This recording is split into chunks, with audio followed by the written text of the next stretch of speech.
រូបភាពប្រពុតត្រង់ធ្វើប្រសូតដើរប្រំពើចំហៀនលើប្រកាឈោក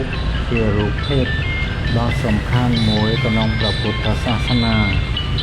ក្នុងរូបភាពនេះព្រះអង្គមានដៃមួយចង្អុលឡើងលើមេឃដៃមួយចង្អុលចុះក្រោមដីព្រះអង្គគឺជាព្រះអង្គម្ចាស់សុថាគោមាដែលក្រោយមកបានកលាយជាព្រះពុទ្ធព្រះសក្កយាមុនីព្រឹត្តិការណ៍នេះបានកើតឡើងនៅចន្លោះនគរទាំងពីរនគរក្បឺលផុសនិងនគរទេវតាហៈនៅពេលដែលព្រះអង្គទើបតែប្រសូតតាមរឿងព្រះពុទ្ធប្រវត្តិព្រះអង្គបានដើរ7ជំហានហើយរាល់ជំហានមានប្រកាឈូកឬកើតឡើងត្រង់ព្រះបាត្រាបន្ទាប់មកព្រះអង្គបានប្រកាសថាលើមេឃនិងក្រោមមេឃខ្ញុំជានាគអស្ចារ្យតែមួយ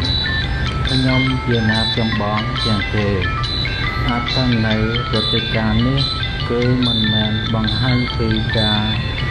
អួតអាងឡើយប៉ុន្តែបង្ហាញពីសេចក្តីថ្លៃថ្នូររបស់ព្រះពុទ្ធជាបុគ្គលដែលបានឈានដល់ការត្រាស់ដឹងនិងរកឃើញផ្លូវដើម្បីរំដោះលែងសាសលោកពីទុក្ខជំហានទី7តំណាងឲ្យការឆ្លងកាត់និងលើសពី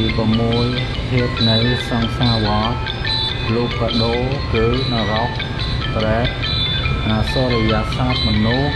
និងទេវតាហើយឈានទៅកាន់ព្រះនិព្វានប្រកាឈោកជានិមិត្តរូបនៃភាពបរិសុទ្ធនិងភាពស្អាតស្អំដែលមិនត្រូវបានកង្វល់ដោយធូលីនៃលោកីដោយហេតុនេះហើយរូបភាពនេះបានកលាយជានិមិត្តរូបដ៏សំខាន់បំផុតមួយក្នុងព្រះពុទ្ធសាសនាហើយជាញឹកញាប់ទៅបានបង្ហាញក្នុងពិធីបន់វិសាខបូជា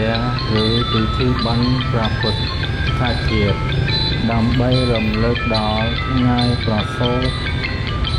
របស់ព្រះពុទ្ធ